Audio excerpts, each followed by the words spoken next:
Religion, science, myths, and legends all point toward the next evolution in human consciousness. What do the invisible realms hold? Who's telling us and how do they know? We're investigating insights from around the world to answer the question, what does the material world arise out of and where do we go once we've dropped the body? You're about to go InterDimench with Robert Wallace to undiscovered spiritual realities. Welcome to Spiritual Realities.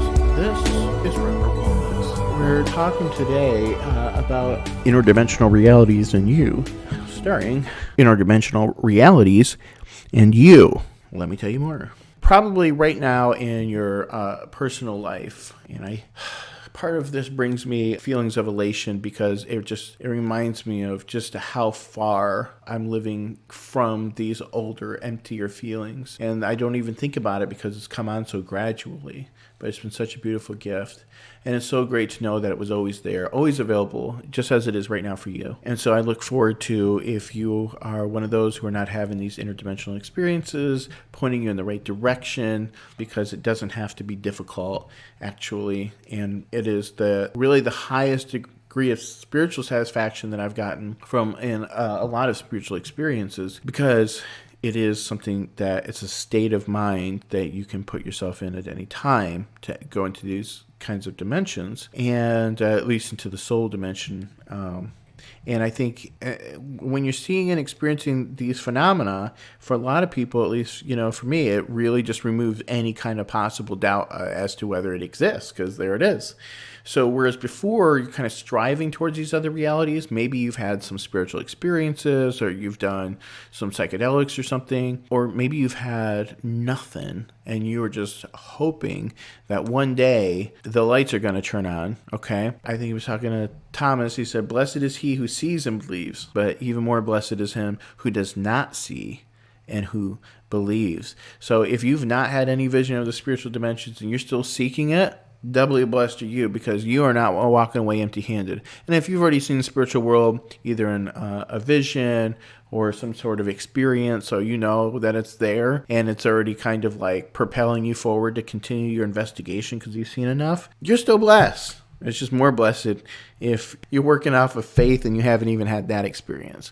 I have had those experiences, several of them. So, granted, it did inform both my childhood. I mean, ever since I was young, little experiences sprinkled around. So it did kind of inform my mind, like, hey, these things are possible, which other people who didn't have those experiences would have never even thought in that way. So, granted, less credit to me there. But then again, I don't know what I would have achieved had I not had these experiences in terms of being motivated. I would like to think that I would have been just as motivated, but to find a way to all naturally get myself in that state of mind all the time. And so, but at any rate, that's not a question for the people listening to this, because you're listening to spiritual realities because you already believe in spiritual realities. So that whole 2 minutes is moot. Maybe I'll get rid of it. Number 2, you going into spiritual realities is as easy as practicing certain practices. And there's a lot of distractions that happen, because one of the big things that's part of all these techniques and practices is learning from the descriptions of accomplished spiritual researchers. And when you do that, you actually prime yourself to have those experiences. Well, granted, while you're doing that, that's a big thing. You're learning a lot. It's transforming you. There's so much content available. It's not that it could so much becomes a distraction, but sometimes we spend so much time looking at books and information about these other dimensions that we fail to go back to the beginning and also do the meditations and the techniques. And as a result, we know a lot, we can talk a lot about it intellectually with a great degree of uncertainty as to whether this correlates with that and what we're talking about when we're talking about this and where's that. Because we don't have what they call in Scientology mass on the matter. You don't have anything to anchor it to in terms of a concept, a hard and fast concept, because it's all immaterial. Because we're talking about unmanifested beings that have no, counterparts or like things that you see in the physical world, without maybe talking about, clouds or myths or different kinds of feelings and things, which isn't right either, because it's a separate reality that's experienced, and it is, in fact, I don't want to say it's hard and fast, but it is, or concrete necessarily, but it's alive and it's objective and it's real, objectively real, I should say, to your eyes. But at the same time, you are close to it. You're surrounded by it. You're experiencing it every day. You don't even know it. You're feeling it. You're feeling your spiritual beings around you, and in every touch on your skin, every itch. But can you interpret it? Can you know what it's saying? Do you know the difference between when you feel an itch right under the shoulder of your left arm or right under the shoulder of your right arm, or in your armpit, or on your foot, or on this toe or that toe of this foot and that side, when and how, and did it hurt, and was it itchy, was it this or that, and all of those characteristics about this is a whole nother language. And then you're looking at beings in all different shapes and forms. And so anyway, the point is you can get in, but you got to figure out how. Do I still the body and silence the mind? And when you do that, great things happen. Now, of course, that's been the big crux. Like in my research, that's the big thing. It's like, oh, meditation. How do you meditate? Oh, you just, still the mind.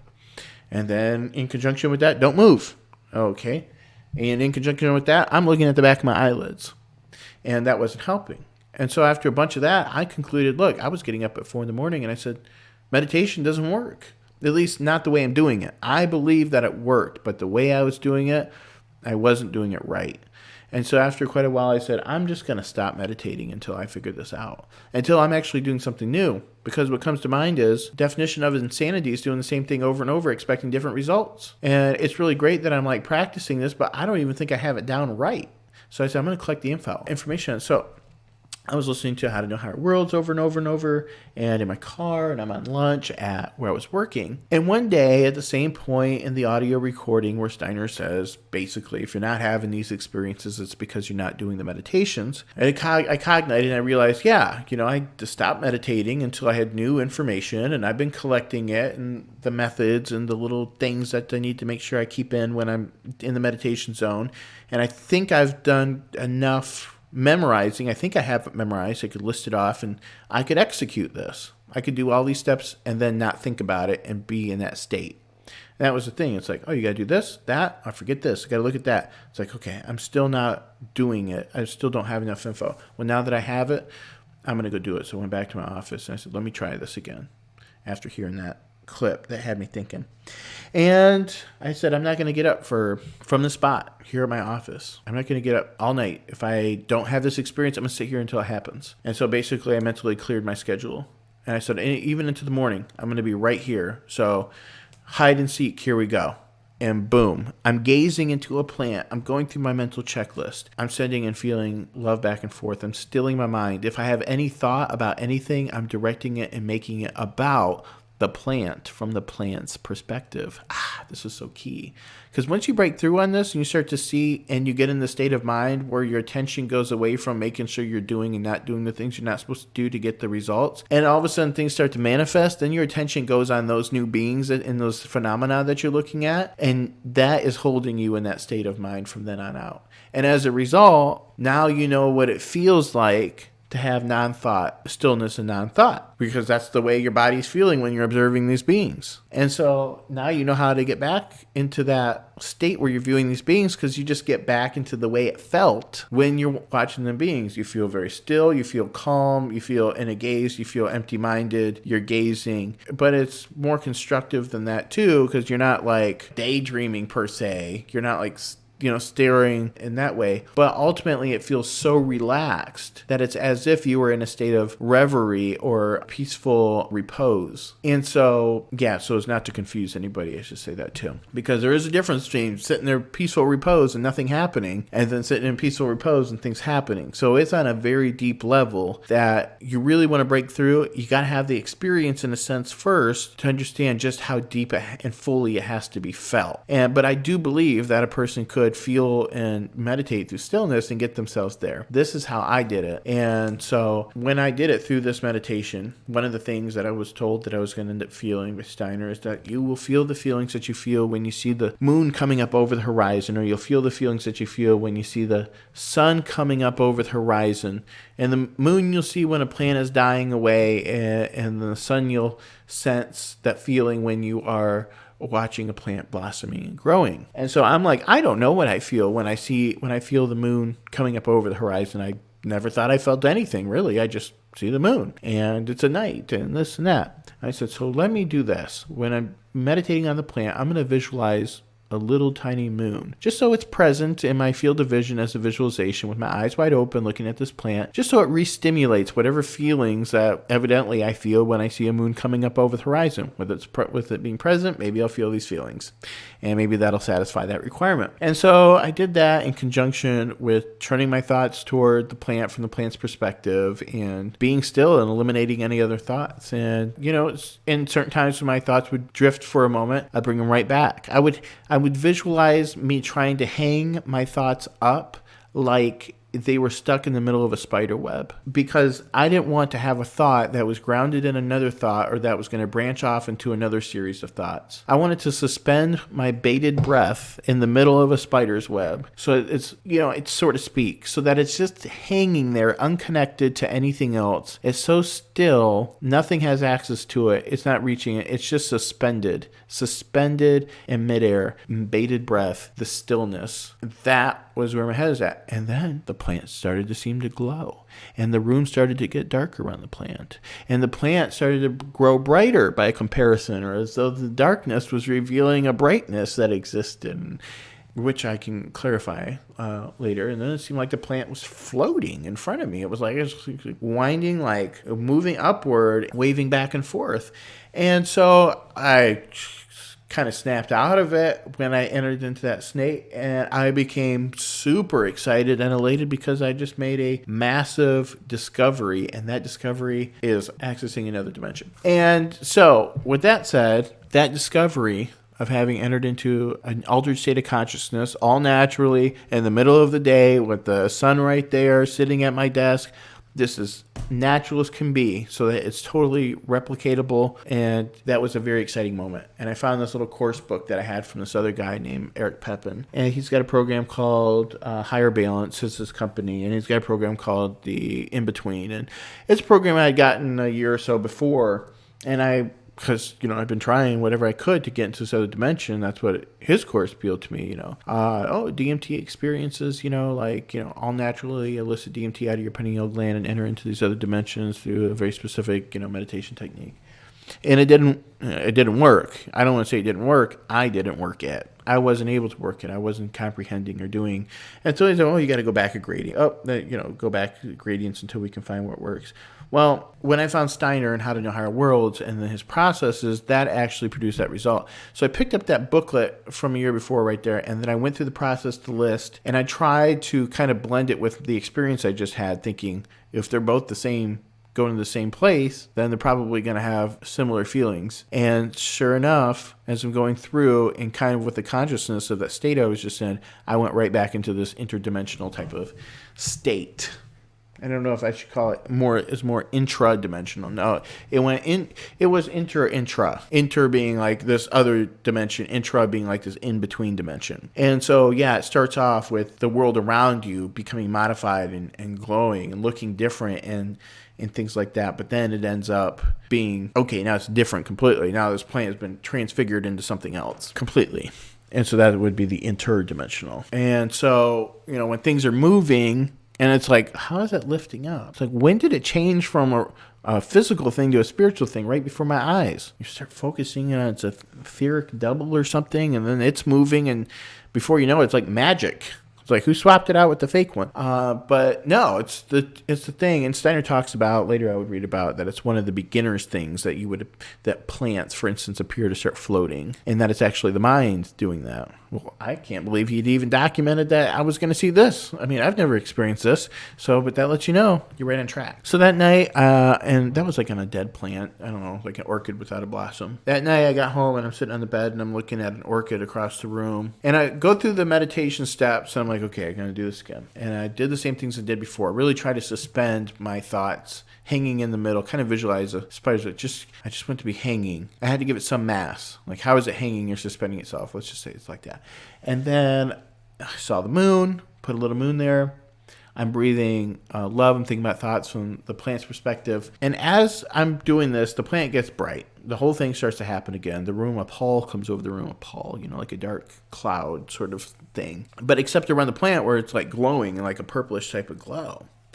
And then it's getting brighter and brighter. And I'm actually start thinking love. Like, I love you, plant. I'm sending love. Like, I deeply love you, nature, love. And I'm kind of like imagining a transmission of love coming back from the plant. And so I'm intensifying this light by experiencing this trait of love. Well, at the same time, only thinking its thoughts, keeping my eyes rested, keeping my body still and calm and relaxed, and all the other steps. And so as a result, it gets so brighter and brighter that all of a sudden I blast over into it. It becomes as bright as the sun.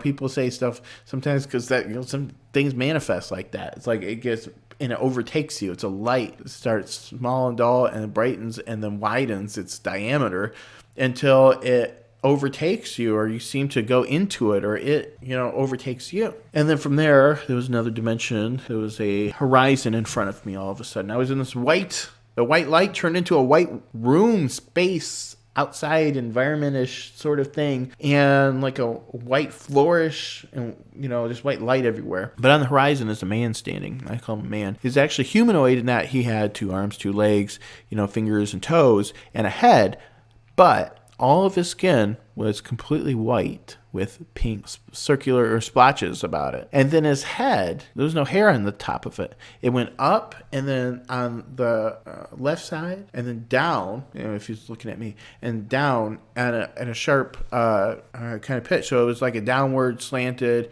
up and then down. And then it was like if you're drawing the capital letter N, you go up and then you go down. So it's like that. So it's like a triangle going to the side.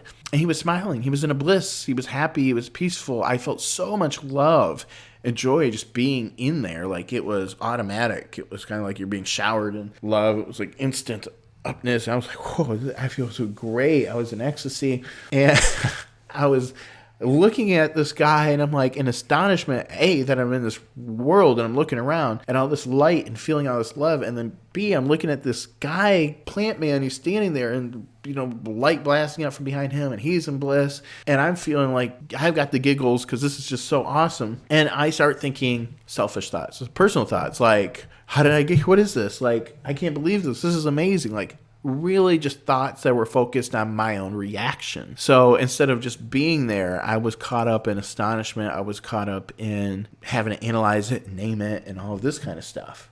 Because that's what you're used to doing. If you walk into a room here and everything's crazy, you're gonna go, "Oh, it's crazy. What's this? This is that." And you gotta keep it together when you're over there, because that state of mind that got you there, that changes if you start doing that, and it kicks you out. So anyway, I start being pulled out as a result of like this onslaught of thoughts, and then it's just light, and then the light is kind of dulling into a spot, and the room is starting to come into view, and then the room is dark, and the plant is bright, and the brightness of the plant's calming down while the room's coming back into focus, and boom, I'm back into deado solid reality. I was sitting next to Neil, and I said, "Neil, you're not going to believe what just happened." And I recounted it to him, and sure enough, I don't know if he believed me. He would probably say probably didn't so much. I suspect, he convinced me enough. But it was immaterial. It didn't matter because it happened. And so now I'm just like, oh my gosh, just 2 in a row. Both of these are in the same night. Where I was doing the plan on the desk, and then actually I had that little incident where I was going through the pamphlet, and then that happened again. And then this is now the 3rd time with the orchid. Now the 4th time this night. So this is all in the same evening, within the same few hours, all this. There was a plant in the corner of the room, and I said, I'm going to do this meditation on this plant. If the plant light, this etheric light or whatever, is astral light, is getting so bright that it overtakes the opaque brightness, this weak spiritual light overtakes the physical brightness of the room.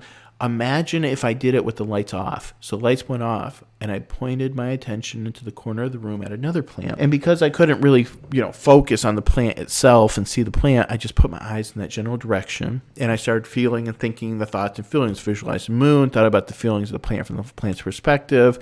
I was back into that state of mind that I had felt when I had these 2 prior experiences. And so I was just, really forcing myself to get into that state of mind. And would you know it, a purple cloud, a little purple cloud stood over that plant, where the plant was. It was in the corner. I was looking in the right direction. There was a purple lavender kind of fluorescent-y color, maybe like ultraviolet, I guess would be safe to say.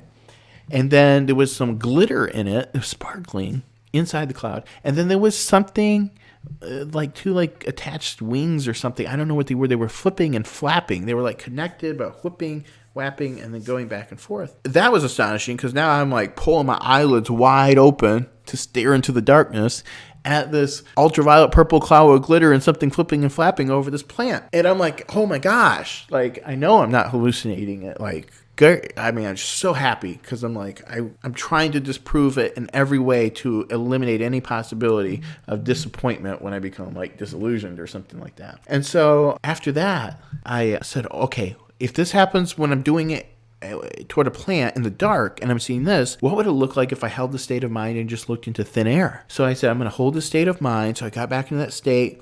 And then I physically moved my head to look into the dark hallway and just hold that state. And then I started to see apparitions of beings wafting and moving about in various forms and formats. Animal-like beings surrounded by rotating neon-colored outlines. Beings in humanoid shape that were of light and of shadow, of like dark. Even though I'm looking in the dark, something darker than dark that's still, so it's almost like the illumination of the ultraviolet astral light created by contrast, a space where beings could be dark, even though it's still pretty dark, it's just kind of a purplish, and then the light beings. So now this light is kind of illuminating lighted beings. I don't know how to explain that. Well, anyway, so here's a problem. Well, I mean, I could probably explain it more simply, but I'd have to get more technical. But just looking at it, as to whether these beings are emitting the light or it's because the light that I'm perceiving that's illuminating them, that is kind of, a little bit of a question at this moment for me. And so from then on, that was over 5 years ago. So now every night I see them. Now it's kind of like I just see them because at first, like I would focus in to see them. I'd have to focus, but now it's like I can't help but see them in a sense because I am looking for them immediately. These forms, and they fill space, and they waft about and they approach me, and I have physical feelings when I feel them moving. I see a humanoid walk next to me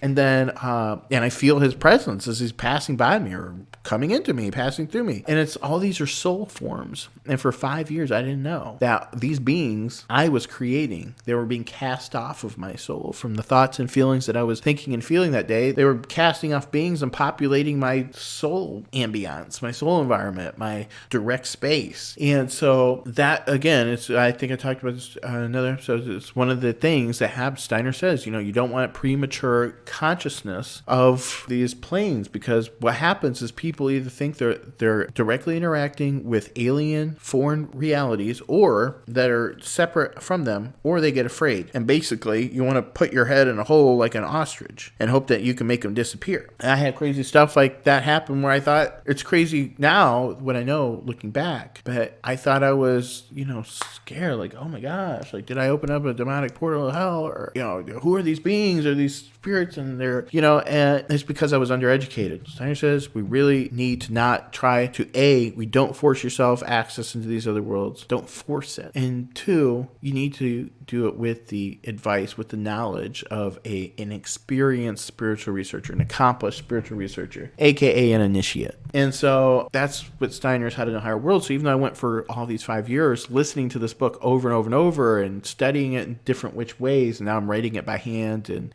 rereading it, and of course having new revelations. But in the last few months, 5 months something, I've come to realize that these were my own soul beings, not a soul offshoots coming off my own soul instead of these other beings. So I wasted a lot of time having all kinds of feelings and anxieties about basically what amounts to being afraid of one's own shadow. I mean, I created them, and here I am, and then it's my own feelings of then your fear that I'm creating more of them, and the more of them, and it gets out of control. And then, before you know it, you're like flailing about, and because, it's like, the law of attraction. It's like what you resist persists. And it's like all of a sudden you're resisting, and it just keeps persisting and coming at you, and you don't realize that it's only mirroring what you're doing. And you're only responding to your own mirrored thoughts and feelings based on your own fears, which is based on your own lack of education and understanding. And so that's kind of the worst case scenario for people who are afraid to get into this, because I don't want to be afraid. Well, you're not supposed to be afraid. It's actually wrong if you're afraid. You're doing it wrong if you're afraid. I didn't have anybody kind of tell me. I had people telling me, sources, at some point,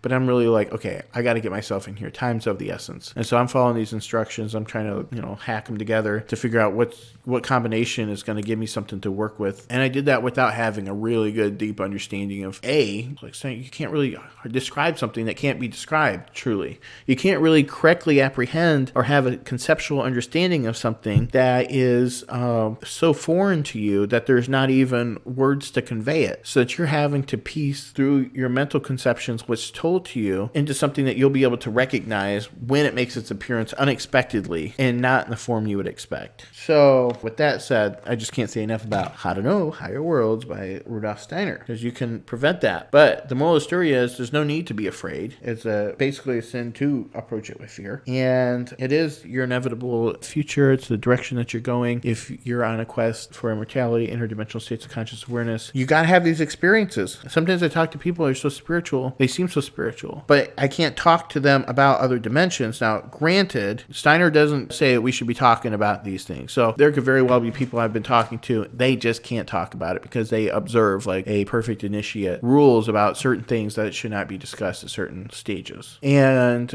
understandably so. I mean, I just got done talking for 5 years to people about something that was coming out of my own soul. Now, granted, even telling the people I'm looking into my soul realm, it isn't as any more meaningful or impressive to them than if it had been a separate reality, because they don't believe you in any sense. So talking to people is almost useless. If you're trying to sell somebody on, hey, you should go InterDimench, this is what I'm experiencing, don't know your audience, there's a good chance they're just going to think you're crazy, no matter what you say, no matter how true it is for you, no matter if the beings you're looking at are standing right next to them, and you're on your own. This path, you're on your own. Your own spouse, people closest to you, they can't know what they don't know any more than I would have known had I been in a similar situation with somebody who was having those experiences. Well, I wasn't. I wouldn't have known. I would have assumed, part of me probably would have been a little jealous. Part of me would have been a little bit skeptical. I would have tried to poke holes or to look for reasons to undermine or disbelieve them. But ultimately, no matter what I said or did, it wouldn't matter or change or help anything. Because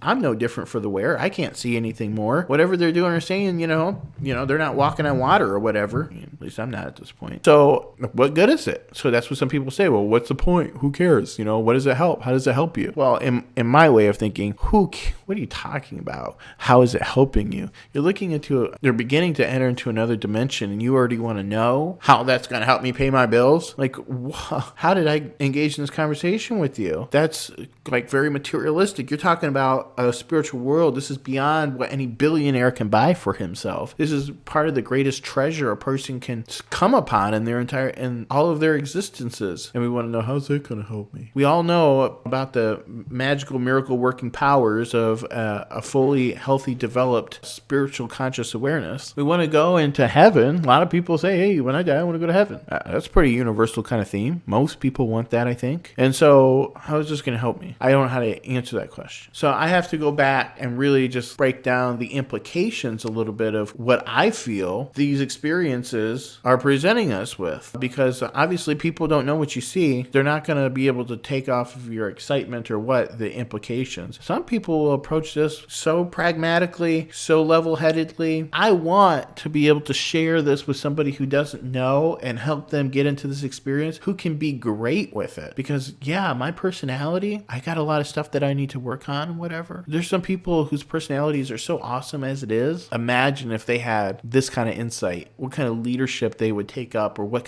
they would do with this, or how much further they could take it, how much more disciplined some of these other people who could have the same experience, what they could do with it. And so for me, I feel like I've squandered a lot of time with it, but I've learned a lot. It's just taken me a long time. I just know there's people who could pick this up and run with it quick, who are just quicker in their brain than I've been. And I'm excited to, see the kind of change those people bring. And, if you're one of them, if you're curious, well, what would I do with her? What's he talking about? How to know higher worlds. RudolfSteinerAudio.com. Over 200 free audiobooks from Rudolf Steiner is there, including How to Know Higher Worlds. Just go to that page, How to Know Higher Worlds, RudolfSteinerAudio.com, and click alphabetical listing and go down to How to Know Higher Worlds. And I would read the Bamford translation, the newer one, but they're all fine. It doesn't matter. It's also known under knowledge of higher worlds and its attainment. There's a lot of steps, there's a lot of preparatory, there's a lot of detailed information, a lot of simple things and stuff, but it's simple, but it's not so simply done at first, because we are subconsciously, for the most part, subconsciously geared towards behaving in the littlest ways in a certain way, and we don't even realize the kinds of challenges that come with making little changes, finding a way to love everybody and to have a sense of equilibrium in our thinking and to practice a right judgment when we're thinking about anything. And so there's all these little details that seem like, oh yeah, it should be common sense, we should be teaching it to kids, we should know it if we've grown up with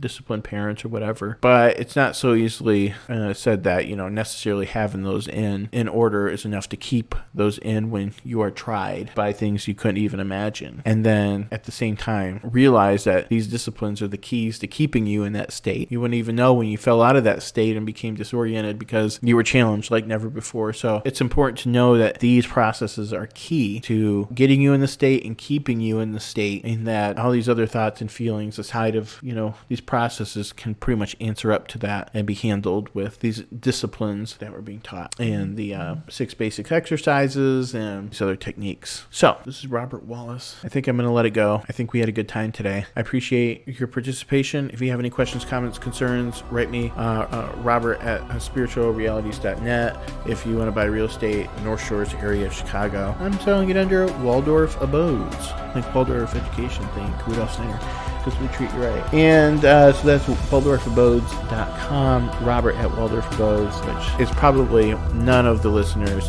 but while we're talking, this is really about the spiritual life. And so let me know if you're having experiences or you want to talk about experiences.